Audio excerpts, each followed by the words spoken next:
This is the story of Daniel and his wife, predictable, Saine Sharma. They had been married for 7 years, long enough to stop asking certain questions, long enough to mistake routine for contentment. Daniel was a structural engineer who believed in load-bearing things, foundations, calculations, the quiet architecture of a life built correctly. Priya was bright and restless in the way that certain people are bright and restless, always slightly ahead of the room, always needing to be noticed. For a long time, Daniel had noticed her. Then, somewhere in the middle years, he had simply assumed her. The tension between them was not explosive. It was geological, the kind that builds beneath the surface for so long that by the time anything shifts, the ground has already changed. This is the story of what happened when it did. The Tuesday Daniel came home from the Accra site visit 2 days early, he had been thinking about pasta, specifically the particular way Priya made cassio e pepe, too much pepper, never enough salt, exactly the way he liked it. And he had been sitting in the departure lounge at Kotakoan International for 4 hours watching flight delays ripple across the board, and he had thought, if I get on this plane and make it home by 8, she'll still be awake, and we can eat something, and it will feel like something. It had been that kind of year, a year of reaching for small things. He and Priya had met at a conference in Edinburgh. She was presenting a paper on organizational psychology. He was there because a colleague had canceled and left him a spare ticket. She had spoken with a precision and a warmth that he found almost contradictory, as though she were simultaneously the most composed and the most alive person in the room. He had introduced himself afterward with no expectation, and she had looked at him for a moment in a particular way, the way people look at something they've decided matters. And that had been enough. 7 years later, they lived in a flat in Islington that still had boxes they hadn't fully unpacked, not because they lacked space, but because there was always something more urgent, always a work trip or a deadline or a dinner they'd promised someone. The boxes had become furniture in a way. Background: the marriage was not unhappy. That was the thing Daniel would turn over for months afterward, the detail that resisted easy narrative. They were not a couple in crisis. They laughed at the same things. They made plans. Priya had recently taken a new position at Vantage Consulting, a senior associate role under the firm's head of people strategy, a man named Richard Holt, and she came home some evenings charged with a particular energy, the way she used to come home in the early years. And Daniel had taken this as good news, had thought, she's herself again. The job is good for her. He had not thought to ask himself what exactly she was herself again for. The flat was dark when he got in. That was the first thing. Not completely dark. There was light under the bedroom door, a thin line of amber, but the living room and kitchen were unlit, and he stood in the hallway for a moment with his bag over his shoulder, registering the quiet. He set his bag down. There was a jacket on the armchair that was not his. He looked at it for a moment, the way you look at something that your brain understands before your mind does. A man's jacket. Dark wool. Good cut. Not his size. Later, he would think about the sequence of moments that followed. The way awareness arrives not in a single wave but in a slow tide, each second adding to the last, and he would be struck by how ordinary his body felt. No racing heart. No flooding adrenaline. Just a kind of suspension, as though the world had paused to let him catch up to what it already knew. He opened the bedroom door. He had expected to feel destroyed. Instead, he felt strangely clear. Priya was sitting up in their bed, the sheet pulled to her collarbone, and her face, he would remember her face, moved through an entire weather system in the space of 2 seconds. Shock. Then something that was not quite guilt, but lived near it. Then a terrible stillness. The man beside her took longer to register where he was. He was perhaps 50, well-built, with the settled confidence of someone who had never had many reasons to be afraid. He looked at Daniel, and this was the moment, the hinge on which everything that followed would eventually turn. He smiled. Not nervously, not apologetically. He smiled the way people smile when they believe they hold all the cards. "You should probably," he began. "Don't," Daniel said. It was the only word he spoke. He picked up the wool jacket from the armchair. He didn't know why, some automated impulse, and set it carefully on the hallway floor. Then he took his bag back off the hook, walked out of the flat, and stood on the pavement in the October dark for a long time, looking at nothing. He did not cry. He did not go back upstairs. He stood very still, and he thought, I need to understand exactly what I'm dealing with. He stayed at a travelodge near King's Cross for 4 nights. He told no one why. He texted his colleague Brendan Walsh that he decided to extend the trip, some vague mention of a follow-up meeting, and Brendan, who was not the kind of person who asked unnecessary questions, had simply replied, "No worries, see you Friday," and left it there. Priya called 3 times on the first night. He watched the phone screen light up and go dark. On the second night she sent a message, "Daniel, please." On the third night, nothing. On the fourth morning he woke early and lay on the stiff hotel mattress and tried to locate inside himself something violent. Rage, the urge to smash or accuse or perform the wreckage he felt entitled to, and found instead only this strange, exhausted precision, a desire to know rather than to react. He knew very little, factually. He knew what he'd seen. He knew the jacket. He'd looked at it for long enough to notice the label, the brand, a particular shade of charcoal gray. He knew the man's face. He did not yet know the man's name, though he had a strong suspicion it was Richard Holt, because Priya had said that name more in the past 4 months than she'd said the names of most of her friends in the past 4 years. Richard thinks we should restructure the entire feedback process. Richard has this theory about organizational trust. It's actually quite. You'd like Richard. He's your kind of rigorous. He had listened to all of this and heard she is an interesting colleague. He had been grateful even that the new job was stimulating. He had been so thoroughly, so voluntarily, so catastrophically incurious. On Friday, he returned to work. He said nothing to Priya. He came back to the flat while she was in the office, changed his clothes, took his laptop, and left before she returned. Over the following days, they moved around each other in a way that had its own horrible intimacy. 2 people who knew what the silence meant, but had not yet agreed on what to call it. "Are you going to say something?" she asked one evening. She was standing in the kitchen, her back to him, doing something at the counter that she didn't appear to be actually doing. "Not yet," he said. She turned. Her face was doing that exhausted, watchful thing it had been doing all week. "What does that mean?" "It means I'm not ready to have a conversation where I can't trust myself to be coherent." She looked at him for a long time. "That's very..." She stopped. "That's very you." "Is it?" "Yes." She said it in a way that was not a compliment, but was also not entirely a condemnation.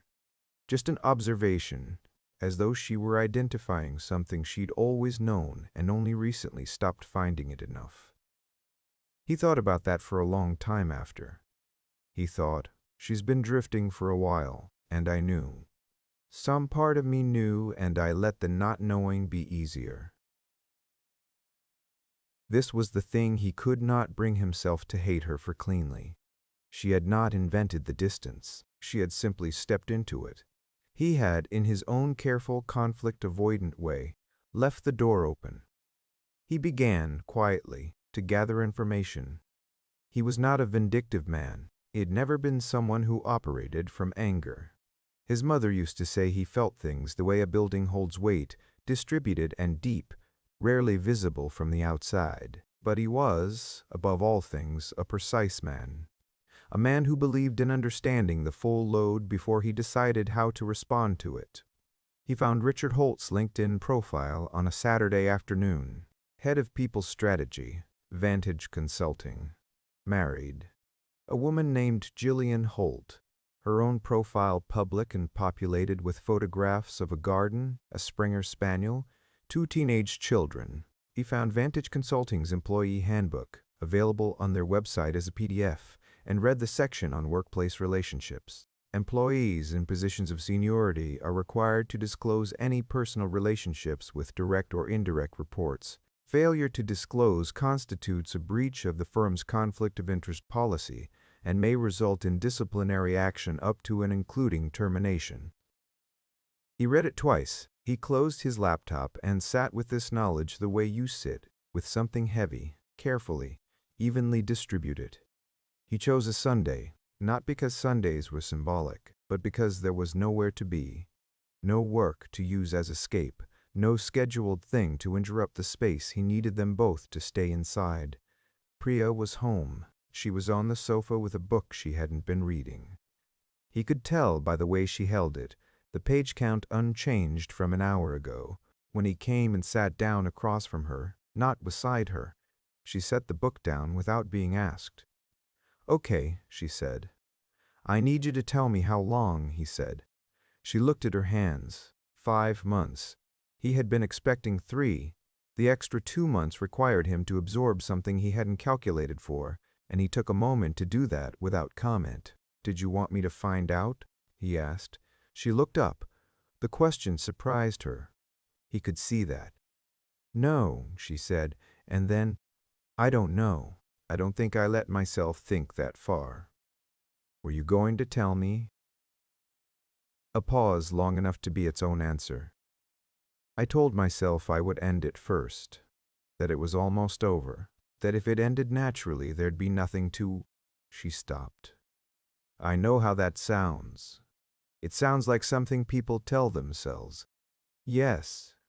The room was very quiet. Outside, someone's car alarm went off and then stopped. "Is it because of him specifically?" Daniel said. "Or is it because of something that was already wrong here?" She looked at him with something that he could only describe as sorrow.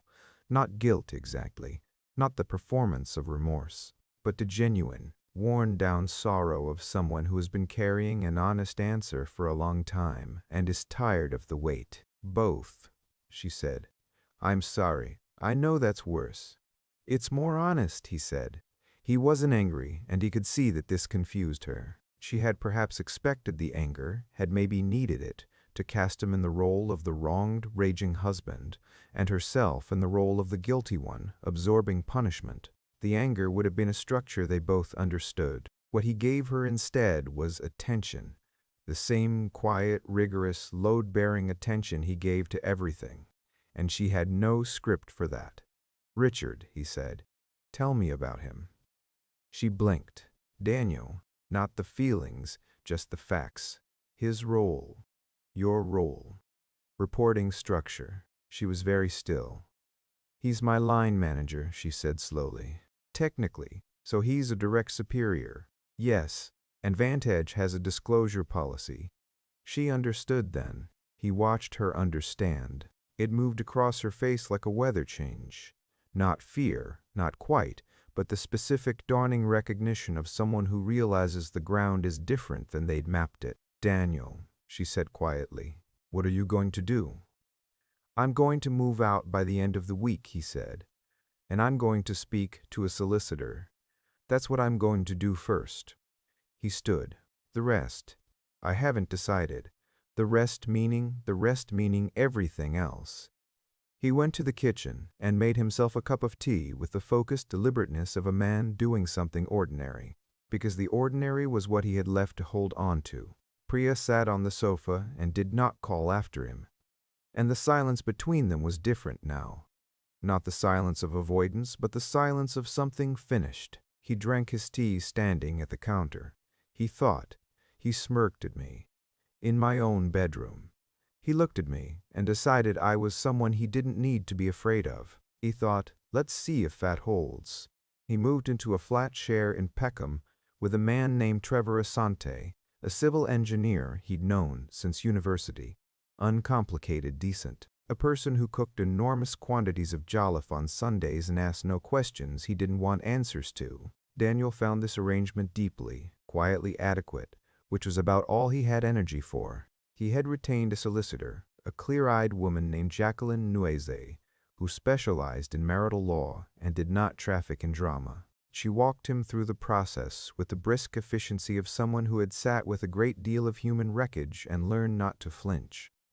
He told her about Richard Holt. He told her about the reporting structure, the company handbook, the fact that he had screenshots of Priya's messages, Not that he'd gone looking, but that Priya had left her phone open on the kitchen counter one morning, in the strange, unguarded aftermath of their confrontation, and he had seen enough to understand the shape and duration of what had been happening. Jacqueline told him that the HR dimension was his to decide, not legally relevant to the divorce proceedings, but potentially a useful piece of personal information to hold. He thought about Richard Holt in the smirk for a long time. He was not a vengeful person. He had to keep establishing this to himself. I am not doing this from anger, because it mattered that he understand his own motivations. In the end, what he concluded was this: Richard Holt had looked at him in his own bedroom and decided he was irrelevant. And a man who makes that kind of assessment about a person he doesn't know, in that moment, in that position, was a man whose judgment was poor in ways that would eventually cost him regardless of Daniel's involvement. All Daniel was prepared to do was ensure the cost arrived at the right address. He sent a letter to Vantage Consulting's HR director, a Mr. Peter Ashford, per the public corporate directory in November. Not a furious letter. Not a letter from a wronged husband. A formal, factual, carefully worded letter describing a senior employee's undisclosed relationship with a direct report and citing the firm's own policy document, paragraph and clause number included. He attached documentation. He signed it with his full name and professional title. He sent it by recorded post. Then he went to Trevor's and ate an unreasonable amount of jollof rice and watched football until he fell asleep on the sofa.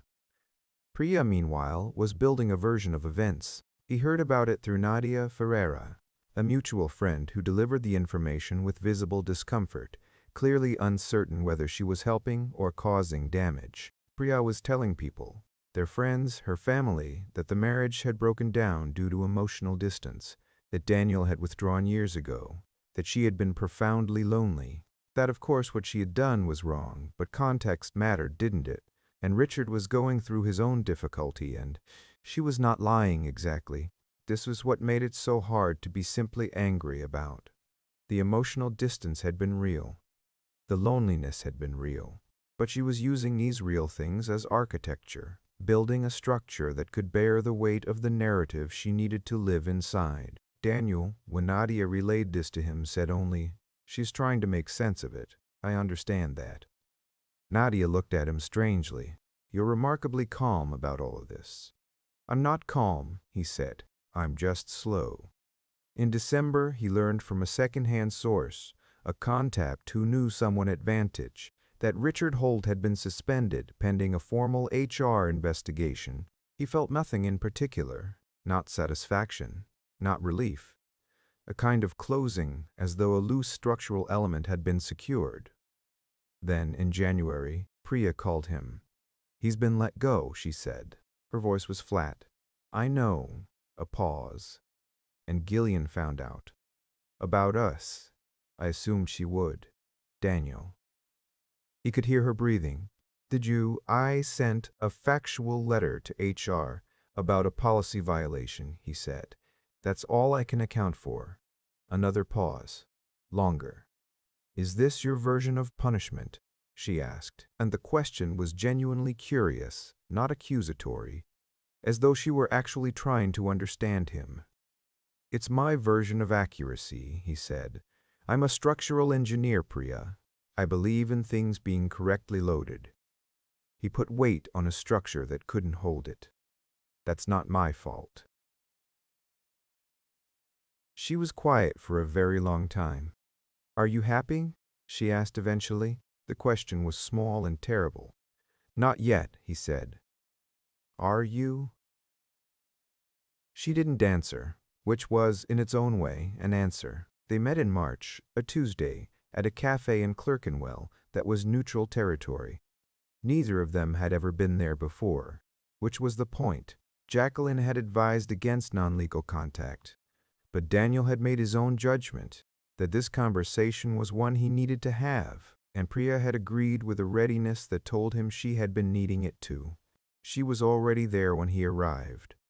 She looked well, not happy, but assembled, the way people look when they've spent some months putting themselves back into a workable shape. She had cut her hair shorter. He registered this without knowing what to do with the information. He ordered coffee.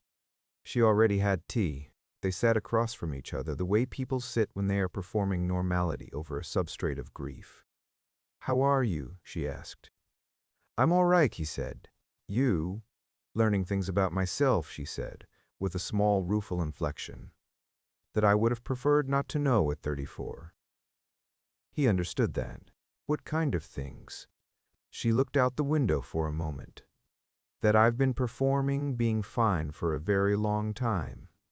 That I mistook someone finding me interesting for someone knowing me. That," she paused, "that I let myself believe the marriage was emptier than it was because it was easier than admitting I was scared of how much I needed you to see me."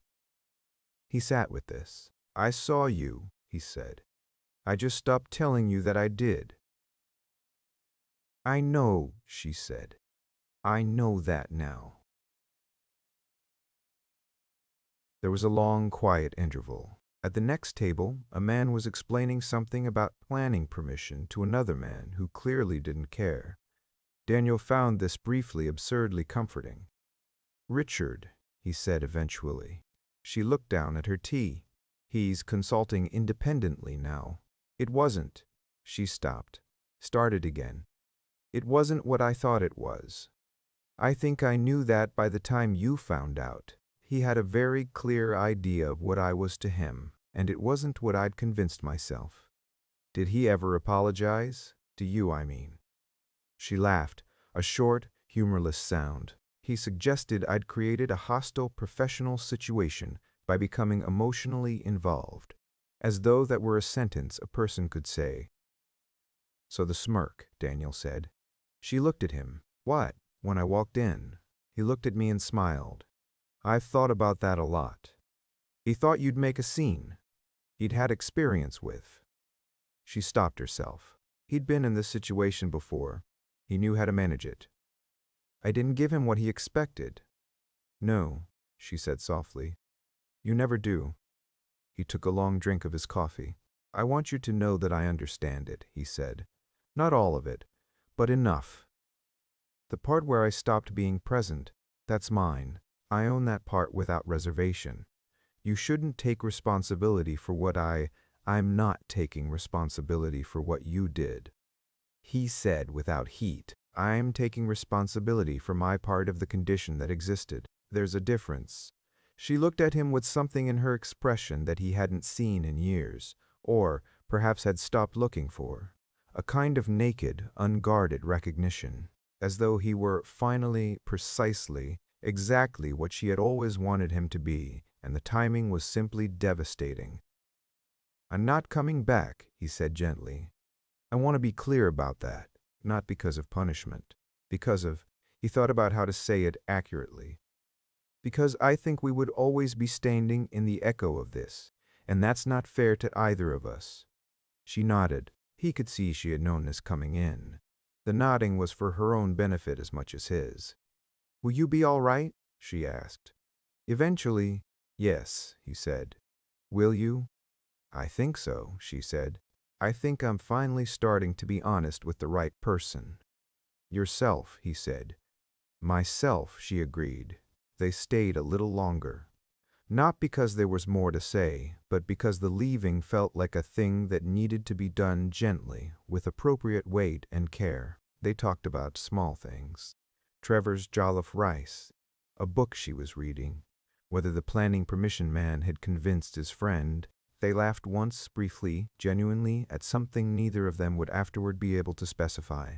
When they stood to leave, there was a moment where they both stood at the door and the light came through the cafe window in the particular marchway, thin and honest, low and specific, and Daniel Osei looked at the woman he had married and understood, perhaps for the first time clearly, that love does not always mean a future. Sometimes it means having been, completely and truly, in the same place as someone. Sometimes the love is real and the marriage is still finished. Sometimes you can grieve a thing without the grieving being a verdict on whether the thing was worth having. He held the door for her. She walked through. He stood in the doorway for a moment before following, and the city was loud and ordinary around him, and he breathed in, and he thought, "I built a good life once. I will build another, more carefully, more honestly, with the knowledge that even the best materials need tending, or the thing you raised will bear its weight alone." Then he stepped out into the March light, and he walked.